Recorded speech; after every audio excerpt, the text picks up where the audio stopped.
El beso del diablo. Un imperio en llamas. Suscríbete al canal para no perderte más historias como esta. Dale me gusta a este video y deja tus comentarios sobre qué harías tú en esta situación. No fueron las interminables noches en la oficina, ni las repentinas llamadas telefónicas en voz baja que empezó a atender en la terraza.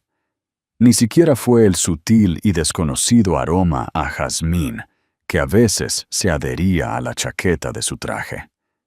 Para Isadora del Valle, el punto de quiebre fue más silencioso, pero infinitamente más violento.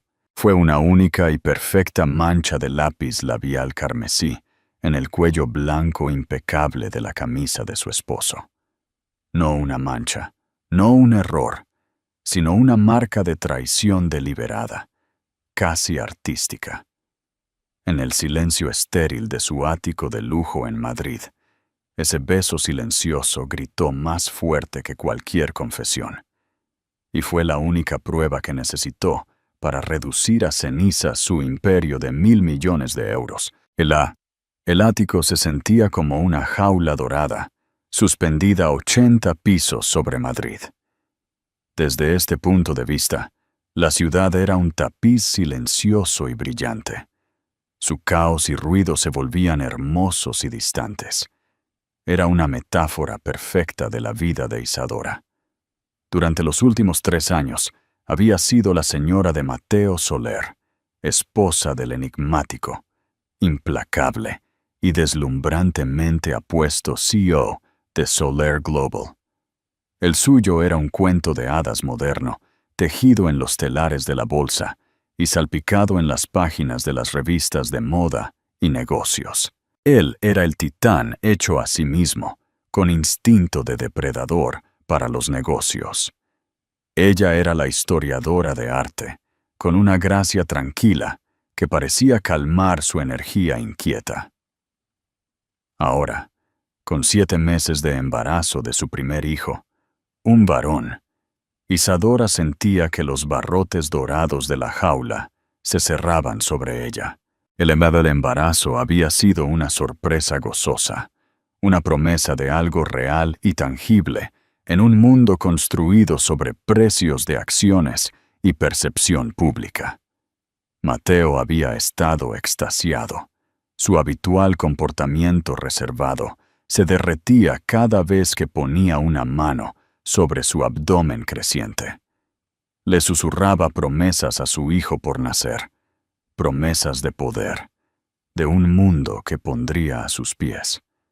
Pero últimamente, un sutil frío se había colado en su mundo impecable y climatizado. Las noches tardías se hicieron más frecuentes, atribuidas a una oferta de adquisición hostil de un conglomerado rival. Grupo Navarro. Las llamadas telefónicas en voz baja se explicaban como tratos frenéticos con miembros de la Junta Internacional. Isadora, queriendo ser la esposa que lo apoyaba, lo había aceptado todo. Confiaba en Mateo. La confianza era la base de su relación, un cimiento que ella creía tan sólido como el lecho de granito de la ciudad. Esta noche fue diferente. Él llegó justo después de las 2 de la madrugada, moviéndose con una quietud practicada, diseñada para no despertarla. Pero ella estaba despierta. El insomnio inducido por el embarazo se había convertido en su compañero no deseado. Permaneció inmóvil, escuchando los suaves clics y susurros de él desvistiéndose en su amplio vestidor.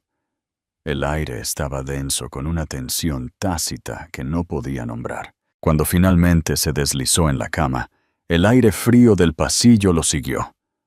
No la buscó, como solía hacer.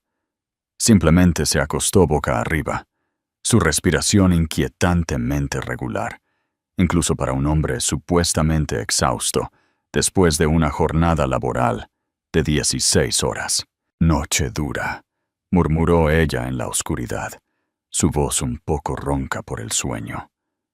Él se sobresaltó, un apenas perceptible endurecimiento de sus músculos. Isadora, Pensé que estabas dormida. Sí, fue brutal. Grupo Navarro está jugando sucio. Los vencerás. Siempre lo haces, dijo ella. Su fe en él un reflejo. Siempre, repitió él, pero su voz carecía de su convicción habitual. El sueño se negó a reclamarla. Una hora después, se deslizó fuera de la cama, la seda de su camisón fría contra su piel. Una extraña compulsión la llevó no a la cocina por agua, sino al vestidor. El espacio era un monumento a su riqueza, filas de trajes a medida, estantes de zapatos relucientes, cajones forrados con cachemira y seda. La ropa de Mateo del día estaba en un montón sobre la silla del ballet, una rara señal de su fatiga. Ella recogió su camisa de algodón Pima, la que le había comprado en una pequeña boutique en la calle Serrano de Madrid. Su intención era simplemente ponerla en el cesto de la ropa sucia. Y entonces lo vio. Bajo la dura iluminación empotrada del armario, era inconfundible. En el cuello rígido y prístino, justo debajo de la mandíbula, había una mancha de lápiz labial. Era un carmesí profundo y aterciopelado, el color del desafío y los secretos. No era una mancha de un abrazo torpe. Era precisa, un beso, el tipo que una mujer deja como mensaje, una marca. A Isadora se le cortó la respiración. Todo el extenso ático, con sus vistas panorámicas y arte de calidad de museo, pareció encogerse hasta que todo lo que existía era esa única y condenatoria mancha. Era una violación, una profanación de su hogar, su cama, su matrimonio. Su primer instinto no fue llorar. No fue irrumpir en el dormitorio y gritar. Una calma escalofriante, casi sobrenatural, la invadió. El amor, la confianza. El cuento de hadas cuidadosamente construido. Todo se hizo añicos en ese instante, colapsando en un montón de polvo brillante y afilado. Vio su futuro no con lágrimas, sino con una claridad aterradora. No sería la esposa llorona y humillada. No suplicaría detalles. No le permitiría la satisfacción de una confrontación dramática. Su traición no merecía sus lágrimas. Merecía consecuencias. Doblegó cuidadosamente la camisa, colocándola sobre una encimera limpia. Volvió al dormitorio y lo miró. Mateo Soler, el hombre que amaba, el padre de su hijo. Dormido, parecía más joven, las duras líneas de su rostro suavizadas. Una ola de náuseas, aguda y ácida, subió por su garganta. No eran náuseas matutinas, era asco. Moviéndose con la gracia silenciosa de una sombra, fue a su oficina, una habitación elegante y minimalista, con vistas al río Manzanares. Se sentó en su escritorio, el cromo frío de la silla, un marcado contraste con el fuego en sus venas. Sacó una sola hoja de su papelería personalizada, su peso pesado en su mano. Su mente era un torbellino de cálculos, no de amor perdido, sino de activos, cláusulas prenupciales y rutas de escape. Su acuerdo prenupcial era inquebrantable, negociado por las mentes legales más agudas del país. Había una cláusula de infidelidad, punitiva y severa, diseñada para proteger su dignidad, tanto como sus finanzas. Mateo la había llamado una mera formalidad, una necesidad vulgar de su posición. Ella ahora la veía como su declaración de independencia. Su mano no tembló al levantar su teléfono. Se desplazó por sus contactos, pasando a su madre, a sus amigos, hasta que encontró el nombre que necesitaba: Elena Vidal. Conocida en los círculos de élite de Madrid como la leona de los litigios, Elena era la abogada de divorcios más temida del Estado. Era una mujer que no negociaba. Ella dictaba los términos. Había manejado los divorcios de estrellas de rock, senadores y 2 de los propios miembros de la junta de Mateo. Contratar a Elena no era solo solicitar el divorcio, era declarar la guerra. Eran las 3 de la madrugada. A Isadora no le importó. Pulsó el botón de llamada. El teléfono sonó 2 veces antes de que una voz nítida y profesional respondiera. Alerta y despierta. Vidal, Elena. Soy Isadora Soler. Hubo una breve pausa. Isadora, ¿está todo bien? Isadora miró las luces de la ciudad, sintiéndose completamente ajena a ellas, a la vida que representaban. Necesito sus servicios, dijo, su voz tan fría y clara como la ventana de cristal frente a ella. Ya veo, dijo Elena, su tono cambiando de preocupación a negocio. ¿Cuál es la situación? Isadora respiró hondo. Mi esposo llegó a casa con lápiz labial en el cuello. Estoy embarazada de 7 meses. Quiero solicitar el divorcio. Invoco la cláusula de infidelidad en mi acuerdo prenupcial. Quiero que se presente mañana por la mañana. Sin vacilación. Sin negociación. Quiero que sea rápido, brutal y definitivo. Hubo otro silencio en la línea. Este se llenó con el peso de lo que Isadora estaba desatando. El divorcio de los Soler no sería solo un chisme. Sería un evento sísmico que sacudiría las salas de juntas y los cimientos de su mundo social. ¿Estás segura, Isadora?, preguntó Elena, su voz suavizándose por una fracción de segundo.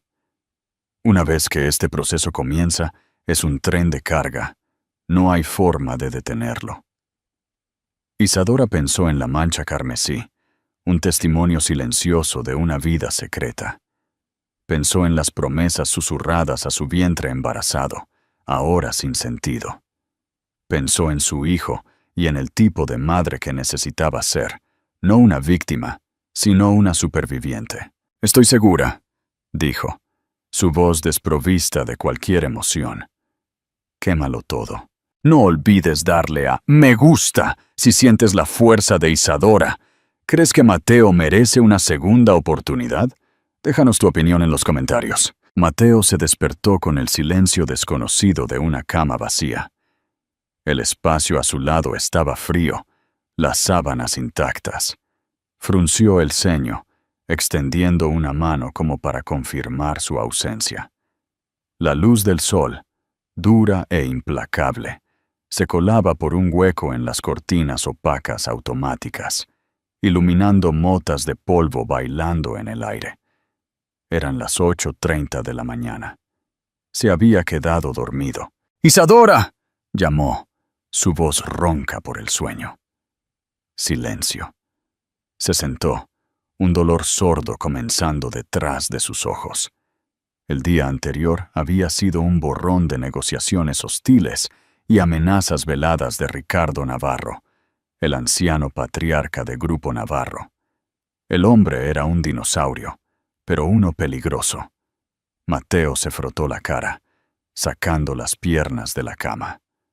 Caminó por el dormitorio, esperando encontrar a Isadora en la cocina, con un batido verde en la mano, su rostro iluminado por el sol de la mañana. La cocina estaba vacía. Todo el ático estaba vacío. Una quietud profunda e inquietante había caído sobre el espacio cavernoso. Incluso el aire se sentía diferente, más delgado, más frío. Sobre el reluciente mármol de la isla de la cocina yacía un solo objeto, su tarjeta American Express de platino. Junto a ella, una pequeña nota manuscrita en su elegante papelería color crema. Ya no la necesitaré, Anola. Su corazón golpeó contra sus costillas. Esto estaba mal. Todo mal. Recorrió el apartamento, su inquietud creciendo con cada habitación vacía. Su oficina, impecable. La habitación del bebé, con su cuna a medio montar y paredes pintadas de un azul suave y soñador, dolorosamente silenciosa. Finalmente llegó al vestidor. Su lado estaba vacío. Era como si la hubieran extirpado quirúrgicamente de la vida que habían construido. Vestidos, zapatos, joyas, todo desaparecido. Lo único que quedaba era el débil y persistente aroma de su perfume, un recordatorio fantasmal de su presencia, un frío pavor, más frío que cualquier batalla en una sala de juntas, se apoderó de él. Sacó su teléfono para llamarla. La llamada fue directamente al buzón de voz. Lo intentó de nuevo. Buzón de voz. Envió un mensaje de texto. Isadora, ¿dónde estás? ¿Qué es esto? Llámame. No hubo respuesta. El mensaje permaneció sin leer. Estaba bloqueado. Él, Mateo Soler, un hombre que podía hablar con el presidente con una sola llamada, estaba bloqueado por su propia esposa. El pánico comenzó a deshilachar los bordes de su legendaria compostura. Llamó a su jefe de seguridad, un ex agente del CNI llamado Armando. «Encuentra a mi esposa, Armando», ordenó, su voz tensa. «Rastrea su teléfono. Averigua dónde está, ahora». «Enseguida, señor Soler», respondió Armando, su tono inusualmente vacilante. «Pero, señor, hay algo más. Un mensajero llegó hace una hora, de las oficinas de la abogada Elena Vidal». Mateo se congeló. Elena Vidal. La Leona. Conocía bien el nombre. Había celebrado con clientes que habían sido destrozados por ella. «¿Qué era?», preguntó Mateo, su voz peligrosamente baja. «Documentos legales, señor. No los abrí. Estaban dirigidos a usted personalmente». Mateo colgó y se dirigió al vestíbulo. El elegante sobre yacía sobre la mesa de la consola. Su nombre, Vidal y Asociados, en la esquina, ominoso y contundente. Sus manos temblaron ligeramente al abrirlo. El lenguaje legal era denso, pero las palabras saltaban de la página afiladas como cuchillos. Petición de disolución de matrimonio. Ruptura irreparable. Invocación del acuerdo prenupcial. Cláusula 17b. Infidelidad. Infidelidad. Se quedó mirando la palabra, su mente dando vueltas. No tenía sentido. Había estado trabajando. Había vuelto directamente a casa. No había estado con nadie. Esto era una locura. Un error. Un horrible y descabellado error. ¿Qué prueba podría tener ella? Su teléfono sonó, sobresaltándolo. Era su hermana, Carla. «Mateo, cariño», ronroneó, su voz goteando simpatía fabricada. «Acabo de ver la cosa más terrible en la página 6. Debe ser un error. Dice que tú e Isadora están. ¿Es verdad?», espetó Mateo, paseando por su sala como un animal enjaulado. «Me ha dejado. Ha solicitado el divorcio. Me acusa de engaño». «¿Engaño?». El jadeo de Carla fue perfectamente sincronizado, perfectamente agudo. «Pero eso es absurdo. Te has estado matando a trabajar. ¿Quién podría siquiera sugerir tal cosa?». «Oh, Mateo, la pobre. Debe estar abrumada. El embarazo, las hormonas, puede hacer que las mujeres sean tan terriblemente irracionales». No me contesta las llamadas. Ha contratado a Elena Vidal. Otra pausa perfectamente ejecutada. La Leona. «Oh, cielos. Esto es más serio de lo que pensaba. No te preocupes, hermano. Voy para allá, lo resolveremos. Esto es claramente un malentendido histérico». Mientras Mateo colgaba, sus ojos escanearon la habitación, buscando una respuesta. Una pista para esta locura. Su mirada cayó sobre la silla del ballet, en el vestidor donde había dejado su ropa la noche anterior. Su camisa no estaba, Recordaba vagamente que Isadora estaba despierta cuando él entró. Su forma, un bulto inmóvil bajo el edredón. ¿Había revisado sus cosas? Entonces Armando volvió a llamar. Señor, la he encontrado. Se ha registrado en una suite en el Hotel Ritz. Una suite residencial reservada por un período indefinido. Pagada con una nueva tarjeta de crédito a nombre de soltera. Isadora del Valle. El Ritz. Dinero antiguo. Discreto. Inexpugnable. Estaba haciendo una declaración. No solo lo estaba dejando, lo estaba borrando. Y señor, continuó Armando, el portero de su edificio, dijo que la asistente de la señora Soler coordinó la retirada de sus pertenencias a las 4 de la mañana. Fueron muy silenciosas. También dijo que justo antes de irse, le entregó su camisa de anoche en una bolsa de prueba sellada, con instrucciones de dársela a un mensajero de la oficina de la señora Vidal esta mañana. La camisa. Todo volvía a la maldita camisa. ¿Qué había en ella? ¿Tierra? ¿Una mancha de café? Mentalmente, Mateo repasó sus pasos del día anterior. La oficina. Un breve y tenso almuerzo con su equipo legal. La sala de juntas. No había estado cerca de ninguna otra mujer. Entonces, un atisbo de memoria regresó. Anoche, saliendo de la oficina exhausto y enojado, después de una llamada con los abogados de Grupo Navarro, se había abierto paso a empujones por el vestíbulo, cuando una mujer, una de las analistas junior, que apenas reconocía, había tropezado chocando con él. Se había disculpado profusamente, recogido sus cosas, y se había marchado a toda prisa.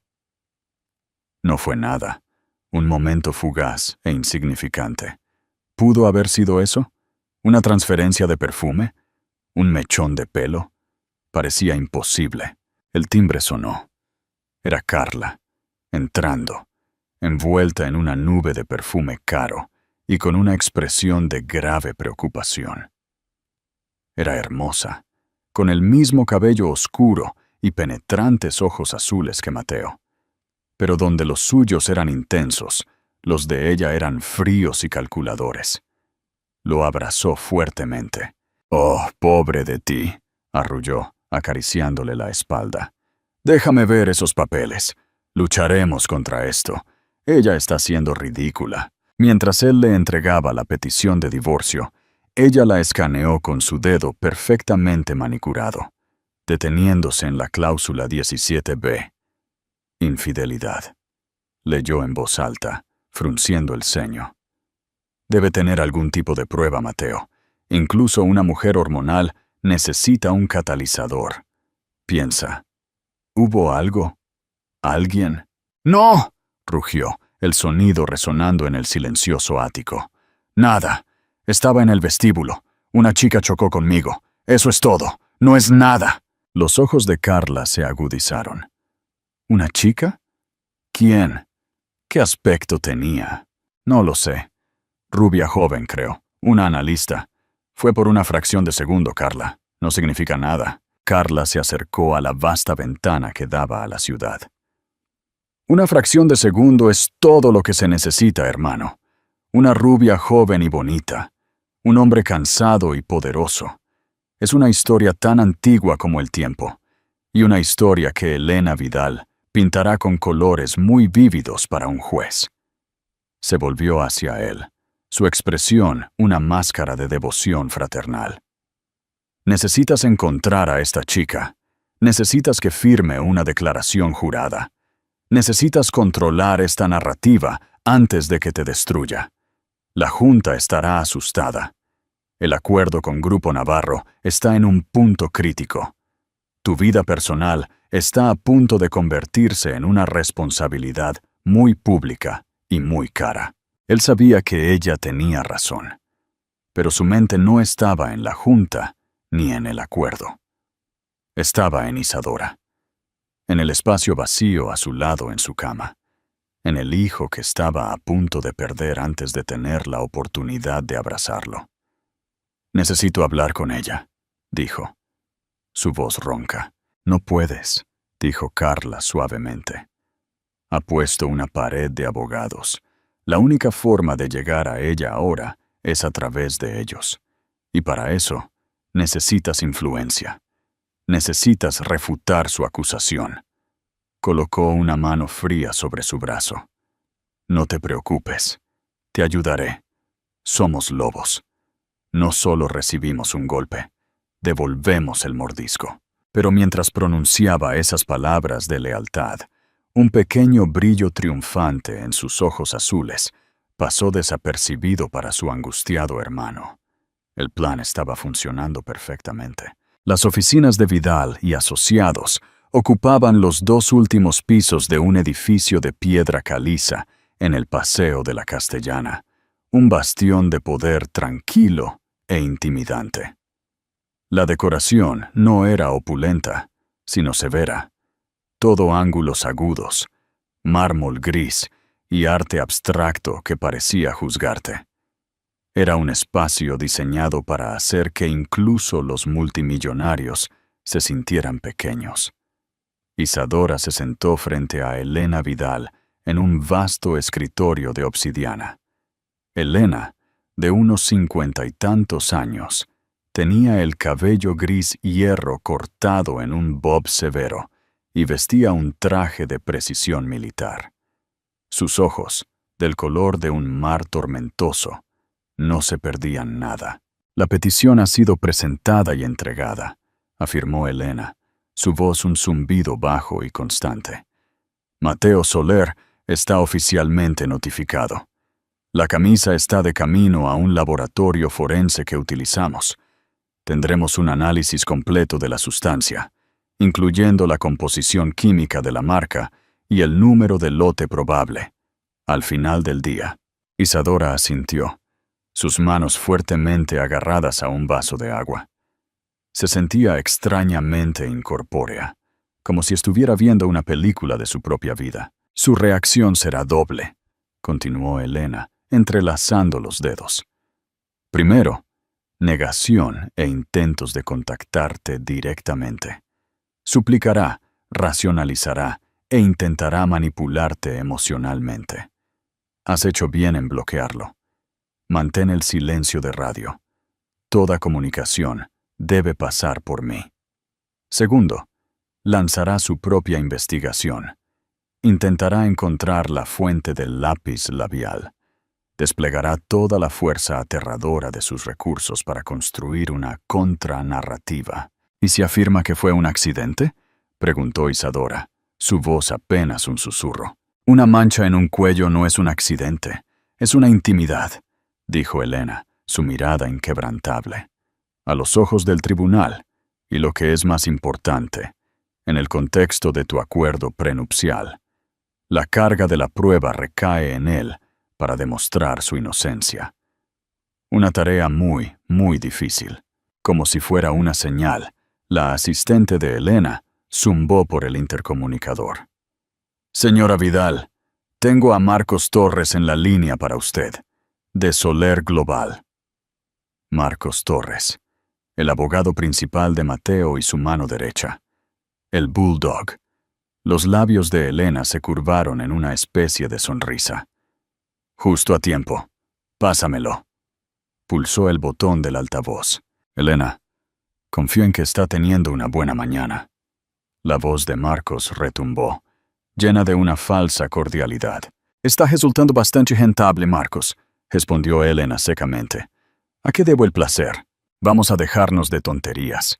Esta petición es una broma y lo sabes. Una obra de ficción absoluta. Mateo está devastado. Su esposa, que claramente no está en un estado mental racional, lo ha abandonado basándose en una acusación preposterous e insultante. Mi cliente es perfectamente racional», replicó Elena, su voz como el hielo. «Simplemente ha elegido no tolerar más la falta de respeto. Tenemos pruebas materiales de la infidelidad del señor Soler. Las consecuencias de eso como se estipula en el documento que usted tiene en sus manos. Son claras. ¿Qué pruebas? ¿Una pelusa? ¿Una mancha mal colocada? Marcos se burló. Una mancha de lápiz labial. Marcos, en su cuello. La estamos analizando en este momento. Hubo una pausa fraccionada al otro lado. Esto es ridículo. Fue un golpe inofensivo en el vestíbulo de su edificio de oficinas. Una empleada junior tropezó. No fue nada. Tendremos una declaración jurada de ella en su escritorio en una hora. El estómago de Isadora se contrajo. Una empleada junior. Una chica torpe. Era una excusa tan plausible y degradante. El tipo de historia que la haría parecer la esposa embarazada histérica. Pero Elena no se inmutó. Una declaración jurada de una empleada cuya subsistencia depende de la buena voluntad de su cliente. Perdóneme si lo encuentro poco convincente. Envíelo. Mi equipo forense disfrutará comparándolo con los datos del laboratorio. Estoy segura de que será esclarecedor. Miró a Isadora, dándole un sutil y tranquilizador asentimiento. «Estás jugando con fuego, Elena», gruñó Marcos. «No, Marcos», dijo ella, su voz bajando a un susurro. «Yo soy el fuego». Desconectó la llamada, dejando un silencio aturdido a su paso. «Está desesperado», dijo Elena a Isadora. «La historia de la empleada junior es débil, lo saben, pero es la única jugada que tienen ahora mismo. Intentarán encontrarla y coaccionarla para que firme una declaración». Un dolor agudo y repentino le dio una patada debajo de las costillas a Isadora. El bebé, su hijo, era parte de Mateo, parte del hombre que tan casualmente le había roto el corazón. Por un momento vertiginoso, la duda nubló su determinación. ¿Estaba haciendo lo correcto, destrozando su mundo antes de que él naciera? ¿Tenía razón Carla? ¿Estaban las hormonas nublando su juicio? Miró a Elena, una mujer que había visto a cientos de mujeres en su misma posición. ¿Hice lo correcto? Elena se inclinó hacia adelante, su expresión suavizándose por primera vez. Hiciste lo único que podías hacer para proteger tu autoestima. El amor y la traición no pueden coexistir en la misma casa. Un hombre que es descuidado con tu corazón lo será con el de tu hijo. No estás destruyendo una familia. Te niegas a construir una sobre una base de mentiras. Ahora hablemos de estrategia. Necesitamos congelar activos. Necesitamos dejar claro que el Imperio Soler es ahora un activo matrimonial en disputa. Mientras tanto, al otro lado de la ciudad, Mateo era un torbellino de furia controlada. «Encuéntrala», le gritó a su jefe de seguridad. «Quiero el nombre de cada mujer que salió del vestíbulo entre las 9 y las 9:30 de la noche. Cruza los datos con nuestra base de datos de empleados. Quiero su nombre, su foto, su dirección. Ahora». Carla se sentó tranquilamente en el sofá, bebiendo un espresso. Gritar al personal no ayudará, hermano. Piensa, ¿qué aspecto tenía? Ya te dije que apenas la vi. Rubia, creo, altura media, con un abrigo oscuro. Eso describe a la mitad de las mujeres de esta ciudad. Suspiró Carla dramáticamente. Esto va a ser difícil. Una hora después, Armando regresó con una lista. Se habían revisado las grabaciones de seguridad. Después de cruzar los datos de las tarjetas de acceso, tenían un nombre. Sara Jiménez. Una analista financiera de 24 años que llevaba poco más de un año en la empresa. Una imagen granulada de seguridad mostraba a una bonita mujer rubia, con un abrigo azul marino, tropezando cerca de los ascensores, justo al lado de Mateo. «Esa es ella». «Ella», dijo Mateo señalando. «Tráela, llévala a mi oficina y haz que Marcos Torres vuelva aquí». 20 minutos después, Sara Jiménez temblaba en el ático de Mateo. Estaba claramente aterrorizada.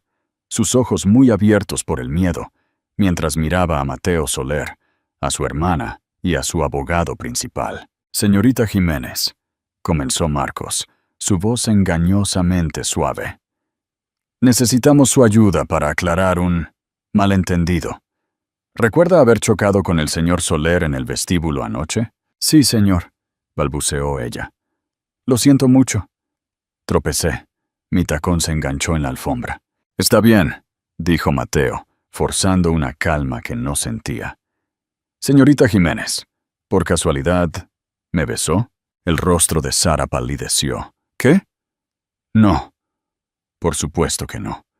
Solo tropecé. Estaba tan avergonzada». «¿Y su lápiz labial?», interrumpió Carla, su voz suave como la seda. «¿Qué marca usa?»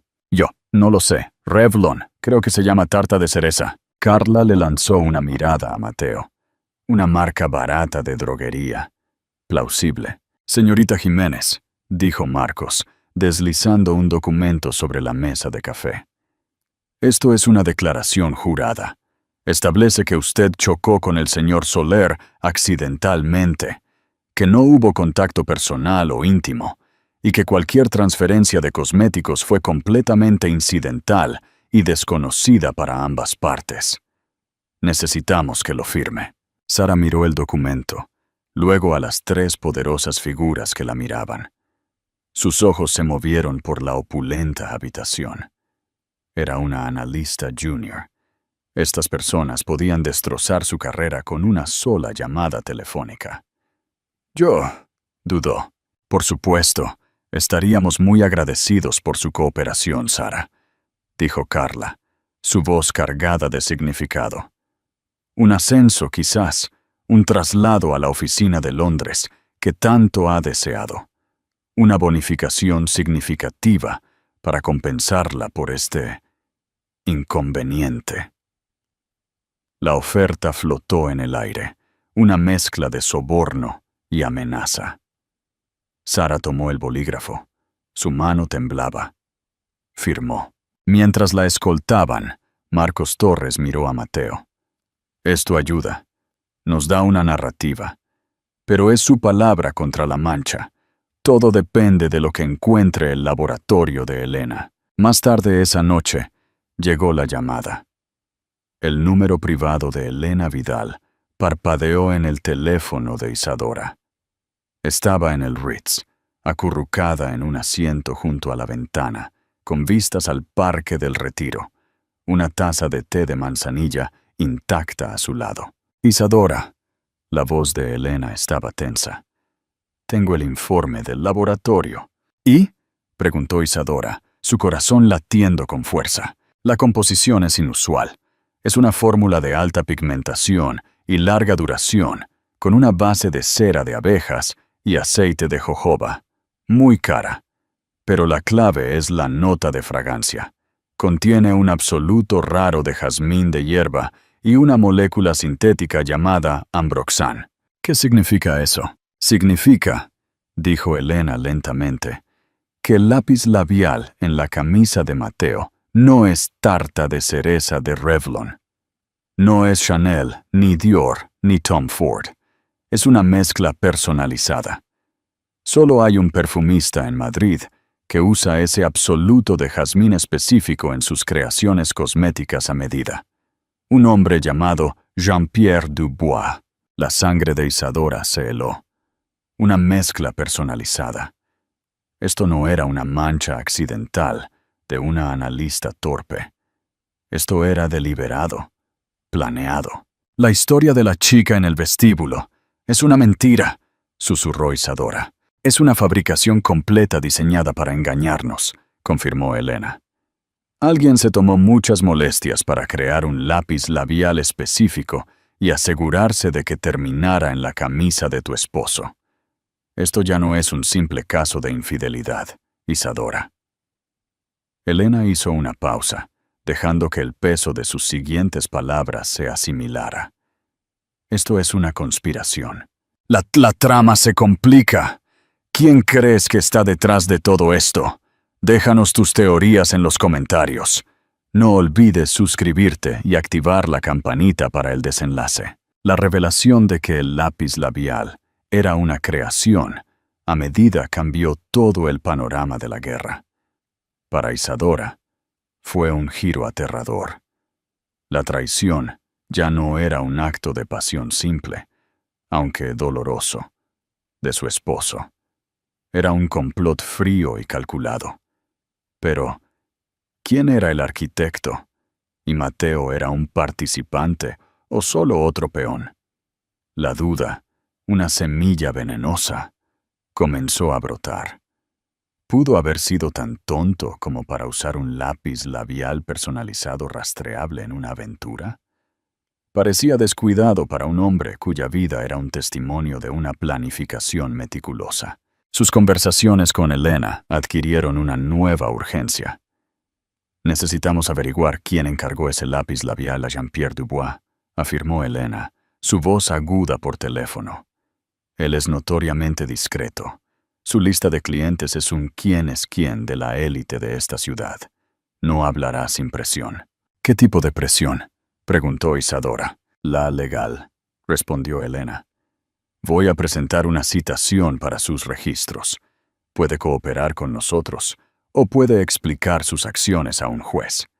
Veremos qué valora más, la privacidad de su cliente o su propia libertad». En el bando de Mateo, la declaración jurada firmada por Sara Jiménez había traído una fugaz sensación de alivio, que fue rápidamente aniquilada por una llamada de Marcos Torres. «El informe del laboratorio de Elena ha llegado», dijo Marcos, su voz sombría.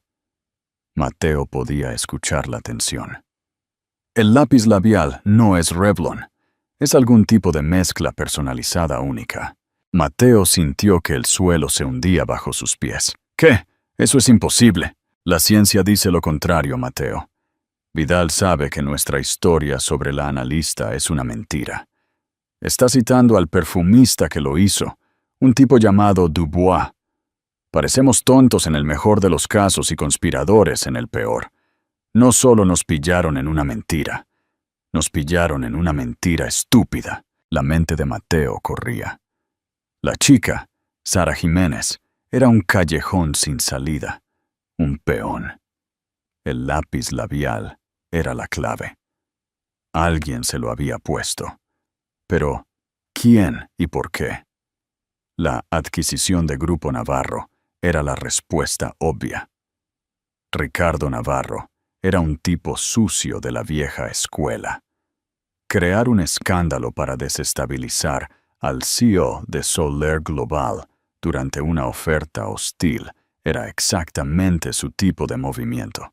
«Es Navarro, Mateo», dijo, la convicción endureciendo su voz. «Tiene que ser él. Está tratando de hundirme. Averigua a quién conoce, con quién se reúne.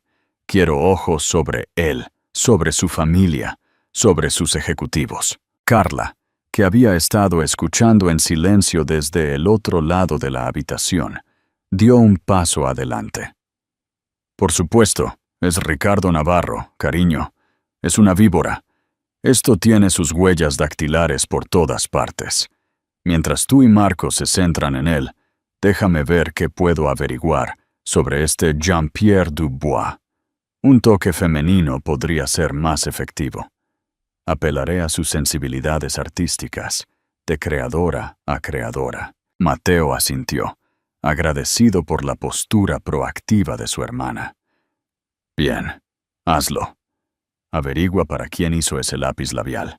La visita de Carla al exclusivo atelier de Jean-Pierre Dubois, en el barrio de Chueca, solo con cita previa, fue una obra maestra teatral.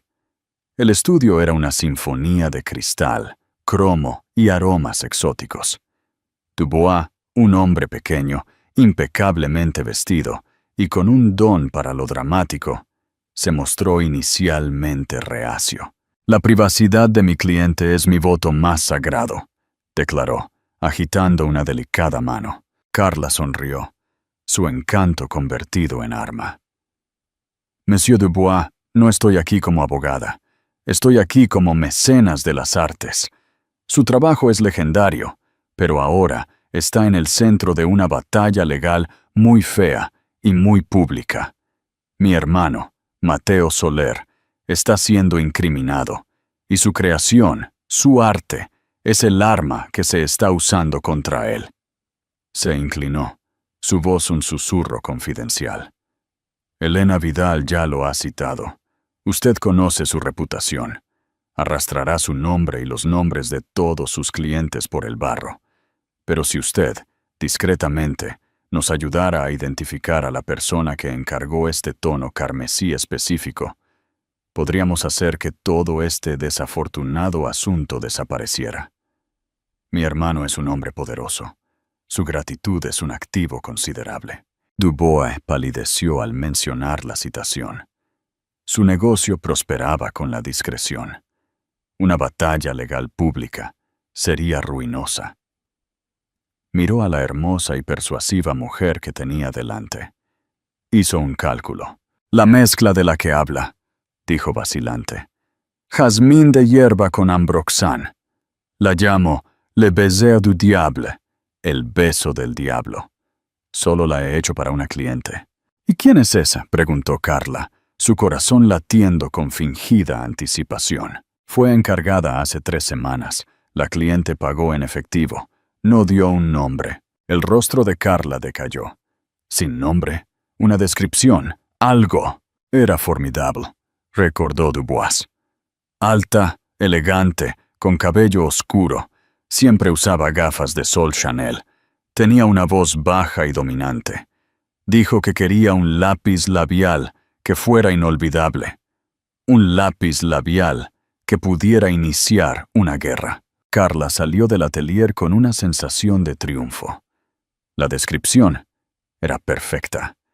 Lo suficientemente vaga como para apuntar en cualquier dirección, pero lo suficientemente específica como para sonar creíble. Inmediatamente llamó a Mateo. «Tengo algo», dijo, su voz teñida de emoción. Dubois dijo que la cliente era una mujer alta, de cabello oscuro, anónima. Pagó en efectivo. Dijo que sonaba dominante. Hizo una pausa para el efecto. «Mateo, ¿a quién te suena eso?» Ella no tuvo que decir el nombre. La mente de Mateo inmediatamente pensó en Victoria Navarro, la hija de Ricardo y la CEO de Grupo Navarro. Era alta, de cabello oscuro y famosa por su agresividad en los negocios. Era la cara pública de su oferta de adquisición. «¡Victoria Navarro!», Mateo respiró. Todo encajaba. El motivo, los medios, la personalidad. Tiene que ser ella. Ella se acerca a ti en algún evento de la industria, te pone el lápiz labial y su padre lanza el ataque. Carla insistió. «Es brillante, es diabólico, son ellos». La nueva teoría se afianzó en la mente de Mateo, un ancla bienvenida en un mar de caos. Ahora tenía un villano. Instruyó a Armando y Marcos para que investigaran la vida de Victoria Navarro, para encontrar cualquier conexión con Dubois, cualquier retiro de efectivo inusual, cualquier cosa. Mientras tanto, Isadora se inquietaba en su lujosa prisión en el Ritz. El shock inicial había desaparecido, reemplazado por una molesta inquietud. El ángulo de la conspiración la preocupaba. Se sentía demasiado complejo, demasiado teatral. Había conocido a Mateo durante años. Era arrogante, impulsivo y a veces emocionalmente distante. ¿Pero era estúpido? ¿Era el tipo de hombre que sería incriminado tan fácilmente? Confiaba en sus propios instintos más que en nada, y sus instintos le decían que algo aún faltaba en el rompecabezas. Decidió investigar por su cuenta. No era una titán corporativa con un equipo de investigadores, pero tenía sus propios recursos. Tenía una profunda comprensión del mundo en el que vivían, las sutiles corrientes de poder e influencia que fluían bajo la superficie. Comenzó con el lápiz labial en sí. Le baiser du diable, el beso del diablo. El nombre era tan dramático, tan obvio. Se sentía como algo sacado de una novela barata, no un acto sofisticado de espionaje corporativo. Pensó en Victoria Navarro. Isadora la había conocido un par de veces. Victoria era dura, sí, pero también pragmática y profesional. ¿Se arriesgaría a un truco teatral tan barato que podría salirle tan fácilmente por la culata? La mente de Isadora se desvió hacia la persona que había estado al lado de Mateo durante todo este calvario. Carla. Dulce, solidaria, siempre leal. Carla. La hermana que siempre había tratado a Isadora con un afecto empalagoso, casi asfixiante. La mujer que había sido la primera en sugerir que Isadora estaba hormonal e irracional. La que convenientemente se había ofrecido a hablar con el perfumista ella misma. Un pequeño y escalofriante recuerdo salió a la superficie. Hace unos meses, en una gala benéfica, Isadora había estado admirando el bolso de mano de Carla. «Es una pieza a medida», había dicho Carla con una sonrisa orgullosa, «de un artesano en Chueca. Hace el trabajo personalizado más maravilloso. Perfumes, accesorios, lo que sea, es mi pequeño secreto». La sangre de Isadora se heló. Chueca. Un artesano a medida. Su pequeño secreto. Las piezas comenzaron a encajar con una certeza horrible. La descripción vaga de Dubois, una mujer alta, de cabello oscuro, dominante. Podría ser Victoria Navarro, o podría ser Carla Soler, el pago en efectivo, el anonimato, la manera perfecta de crear un callejón sin salida. ¿Y el motivo? Isadora había visto el destello de celos en los ojos de Carla cada vez que Mateo le mostraba afecto en público. Sabía que Carla había estado resentida cuando Mateo había ascendido a un extraño para ser su COO en lugar de ella. Carla quería poder. Quería el control del imperio Soler. E Isadora y su hijo por nacer, el nuevo heredero, se interponían en su camino. ¿Qué mejor manera de eliminar a una rival que hacer que su esposo pareciera un infiel, sabiendo que el orgullo de Isadora nunca la dejaría quedarse? Carla la conocía. Sabía exactamente qué botón presionar. Era un pensamiento monstruoso. Tan monstruoso que tenía que ser cierto. La explicación más simple suele ser la correcta. No era un rival corporativo. Era la familia. Isadora sintió una oleada de adrenalina. No podía decírselo a Elena todavía. Esto era una teoría basada en una conversación a medio recordar. Necesitaba pruebas. Necesitaba conectar a Carla directamente con ese lápiz labial. Pensó en el creador, Jean-Pierre Dubois. Carla lo había llamado su artesano. Tenía que haber una historia allí, un registro que fuera más allá de una sola compra anónima en efectivo. Isadora cogió su teléfono. No llamó a Elena. Llamó a su propia jefa de personal doméstico, la discreta y leal señora García, que llevaba 30 años con la familia de Isadora. «Señora García», dijo Isadora, su voz firme. «Necesito que haga algo por mí. Debe manejarse con la máxima discreción». «Por supuesto, señorita del Valle», respondió la mujer. «Necesito que recupere un artículo específico del ático. En la parte trasera de mi armario hay una colección de cajas de regalo. Estoy buscando una en particular de la Navidad pasada. Es de Carla Soler. Debe contener un pequeño frasco de perfume mezclado a medida. Tráigamelo al Ritz. No deje que nadie la vea». 1 hora después, la caja estaba en sus manos. Dentro, acurrucado en una cama de seda, había un elegante frasco de perfume.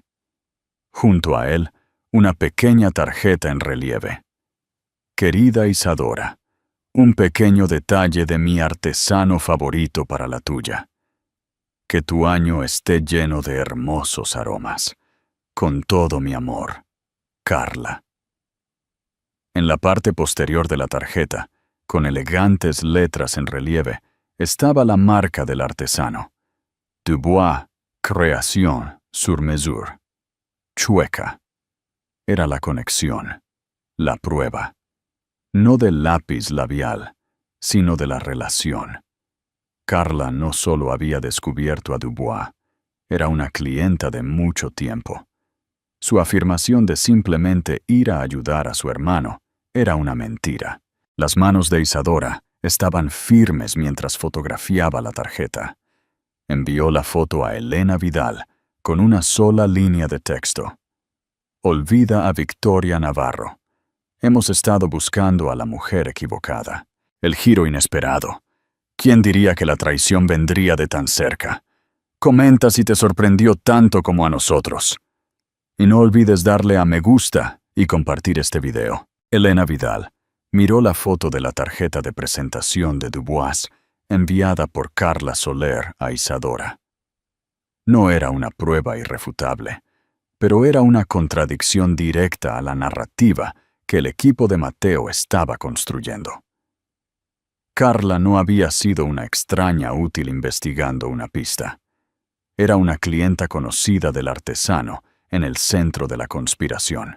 «Esto es excelente, Isadora», dijo Elena por teléfono, con una rara nota de emoción en su voz. Establece un patrón de comportamiento y una relación preexistente. Prueba que le mintió a Mateo sobre cómo encontró a Dubois. Ahora lo aprovechamos. El siguiente movimiento de Elena fue quirúrgico. No confrontó al equipo de Mateo con la nueva evidencia. En cambio, presentó una moción para tomar declaración a Carla Soler, citándola como testigo material, con conexiones no reveladas a una figura clave en el caso. Los documentos legales cayeron sobre el escritorio de Marcos Torres como una granada. Mateo estaba apoplético. «Tomar declaración a mi hermana. ¿Con qué base? Ella ha estado tratando de ayudarme». Aparentemente su ayuda implicaba ocultar su relación de larga data con el hombre que creó el lápiz labial, Mateo, dijo Marcos, frotándose las sienes. Vidal lo sabe. Envió una copia de una tarjeta de regalo que Carla le dio a Isadora la Navidad pasada del mismo artesano, Dubois. Carla nos dijo que iba sin información previa. Mintió. Las palabras flotaron en el aire, densas y venenosas. Mateo sintió una ola desorientadora de confusión. ¿Por qué mentiría Carla sobre algo tan trivial? No tiene sentido, murmuró Mateo, paseando por su oficina en Soler Global. Ha sido mi mayor apoyo durante todo esto. ¿Lo ha sido?, preguntó Marcos con énfasis. ¿O te ha estado señalando directamente a Victoria Navarro, enviándote a una búsqueda inútil mientras ella cubría sus propias huellas? Un frío pavor comenzó a filtrarse en los huesos de Mateo. Pensó hacia atrás. Carla había sido la primera en sugerir que Isadora estaba hormonal. Ella había sido la que se había centrado en la bonita rubia joven en el vestíbulo. Ella había extraído magistralmente una descripción vaga de Dubois que encajaba perfectamente con su sospechosa elegida. Ella había estado dirigiendo toda la investigación desde bambalinas. Se sintió enfermo. La declaración estaba programada para tener lugar en una sala de conferencias neutral en la firma de Elena. Era el equivalente legal de una arena de gladiadores. A Isadora se le aconsejó no asistir para evitar el estrés emocional. Pero ella insistió. No se escondería. Enfrentaría a la mujer que intentó arruinar su vida. Se sentó junto a Elena, una presencia silenciosa y poderosa. Su vientre embarazada un símbolo prominente de todo lo que estaba en juego.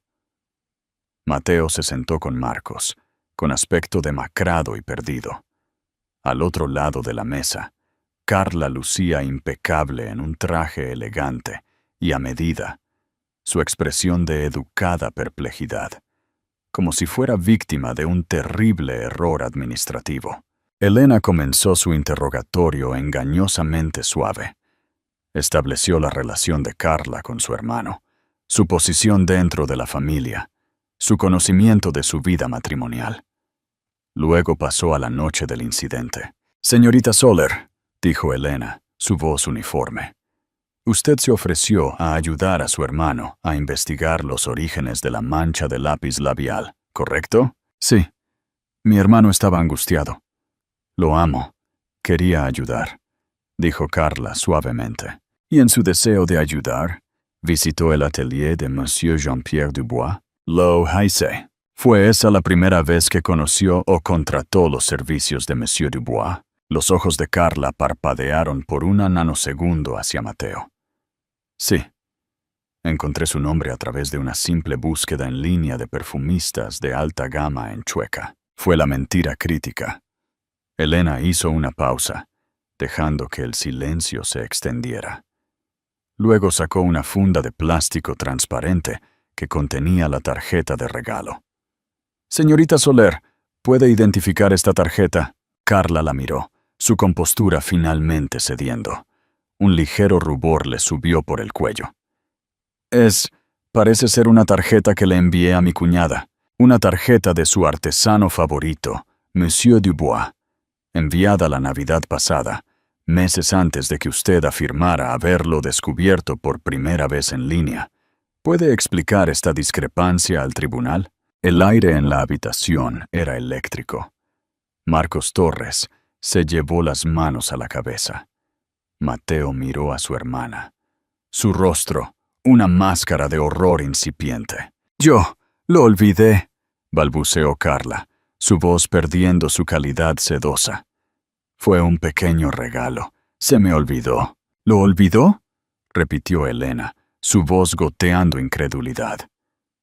«Olvidó a su artesano favorito, cuando toda la vida de su hermano se estaba desmoronando por un producto que solo podría haber venido de ese mismo artesano?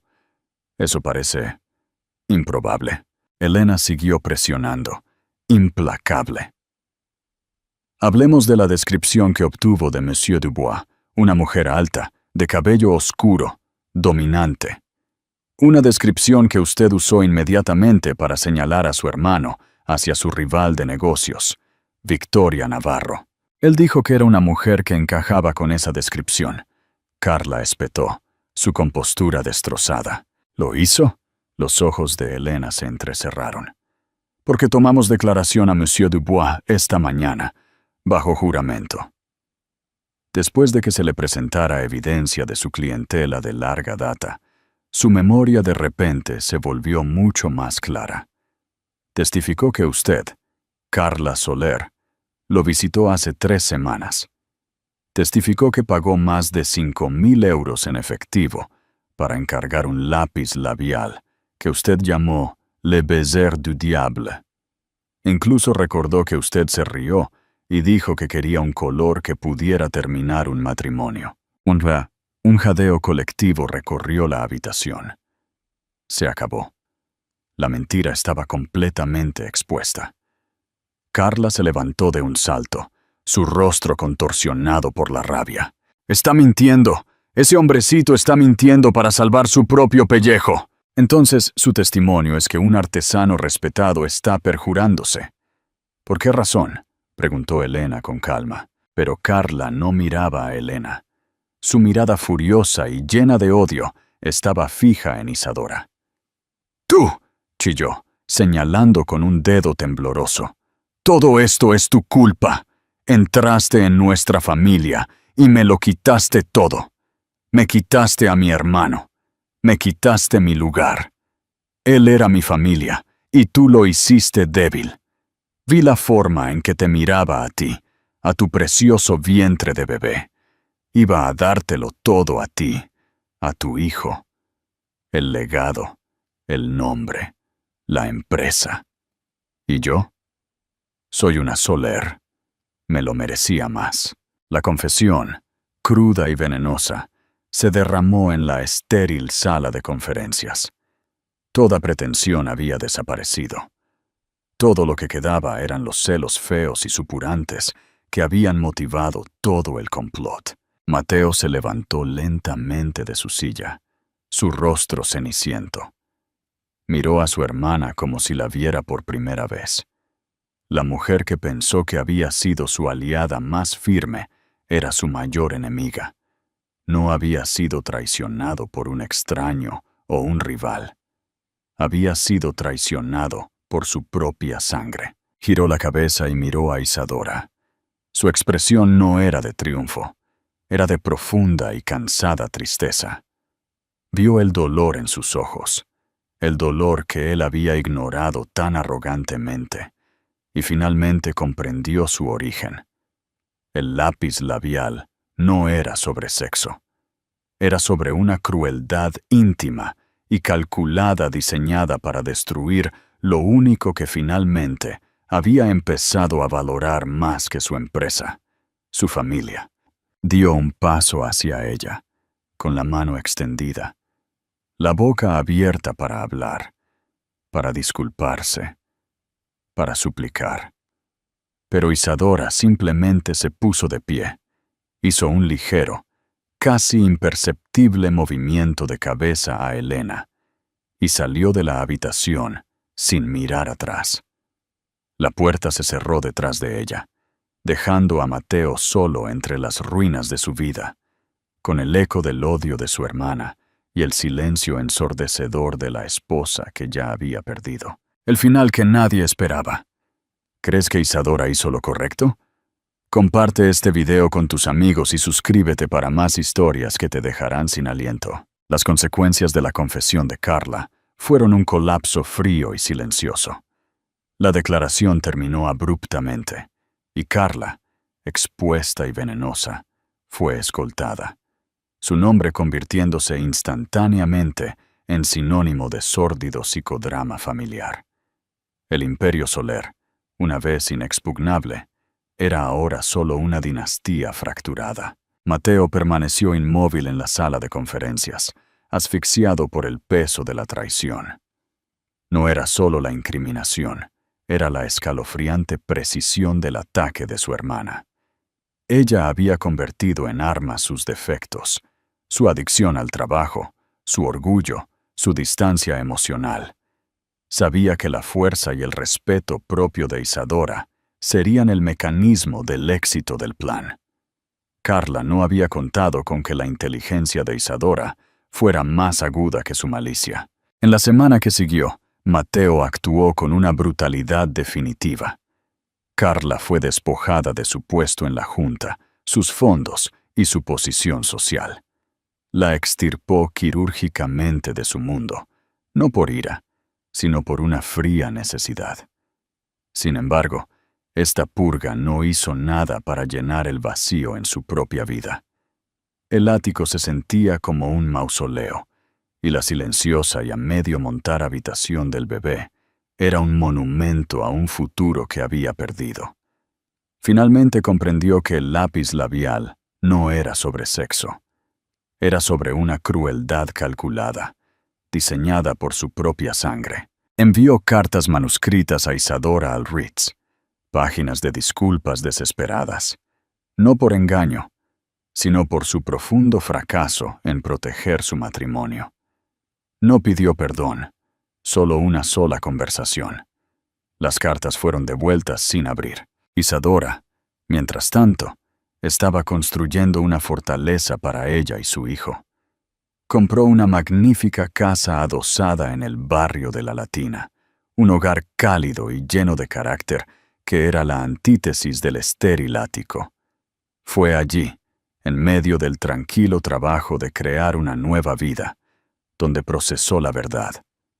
Mateo no era el simple villano que había imaginado al principio, pero era un hombre que había permitido que las circunstancias para tal traición florecieran. La confianza entre ellos no solo se había roto, sino que se había desmantelado sistemáticamente. 2 meses después de la declaración, Mateo apareció en la puerta de su nueva casa. Parecía más viejo, despojado de su habitual arrogancia, su postura transmitiendo una vulnerabilidad cruda. «Isadora», dijo en voz baja, «sé que no tengo derecho, solo tenía que verte». Ella lo miró con una mirada tranquila y firme, su mano apoyada en su vientre embarazada. «¿Por qué estás aquí, Mateo?» «Para disculparme», dijo, sus ojos encontrándose con los de ella, llenos de una verdad que nunca antes había visto. No por una aventura, sino por fallarte, por fallarnos. Construí un imperio, pero no pude proteger mi propio hogar. Estaba tan centrado en los enemigos de fuera que nunca vi el de dentro. Dejé que mi orgullo me cegara, y tú pagaste el precio. Miró hacia abajo, su voz se quebró ligeramente. No te pido que vuelvas. Perdí ese derecho. Solo pido una oportunidad algún día de ser padre de nuestro hijo. Isadora escuchó, sintiendo las patadas constantes de la vida dentro de ella. Vio a un hombre finalmente enfrentando las ruinas de su propia creación. La ira se había desvanecido, reemplazada por una tristeza tranquila y cansada. «El divorcio está cancelado», dijo suavemente. Un destello de esperanza se encendió en sus ojos, que ella rápidamente atemperó. «Pero no confundas eso con perdón», continuó, su voz firme. «El cuento de hadas ha muerto, Mateo. La confianza se ha ido. Si alguna vez volvemos a hacer algo, no puede ser lo que fuimos. Tiene que ser algo nuevo, algo honesto, algo construido de los escombros». Dio un paso atrás, dejando la puerta abierta. No era una promesa de reconciliación, sino la más mínima posibilidad de ello. Una invitación, no a la vida que habían perdido, sino al difícil e incierto trabajo de construir una nueva. Mateo entró, cruzando el umbral hacia un futuro frágil. Su hijo no nacería en un imperio perfecto, sino en un hogar donde 2 personas estaban aprendiendo que los activos más valiosos no se cotizan en ninguna bolsa de valores, y que el amor no se trata de perfección, sino del agotador y hermoso trabajo de la reparación. Hemos sido testigos de la desgarradora saga de Isadora y Mateo Soler, una historia que demuestra que incluso en un mundo de aviones privados y acuerdos multimillonarios, las heridas más profundas son infligidas por los más cercanos a nosotros. No se trataba solo de una mancha de lápiz labial. Se trataba de la escalofriante realidad de la traición, la fuerza que se necesita para quemar una vida que ya no te sirve, y el doloroso y complejo camino hacia la reconstrucción. Su viaje está lejos de terminar. La confianza, una vez destrozada, es la moneda más difícil de recuperar. Si estuviste al borde de tu asiento viendo cómo se desarrollaba este drama de alto riesgo, y si crees en el poder de una mujer que conoce su valía, entonces muestra tu apoyo. No olvides darle a me gusta, compartir esta historia con cualquiera que ame un relato apasionante de amor y traición. Y lo más importante, suscríbete al canal para más dramas de la vida real que no querrás perderte. Toca la campana de notificaciones para ser el primero en saber cuándo se estrena nuestra próxima historia.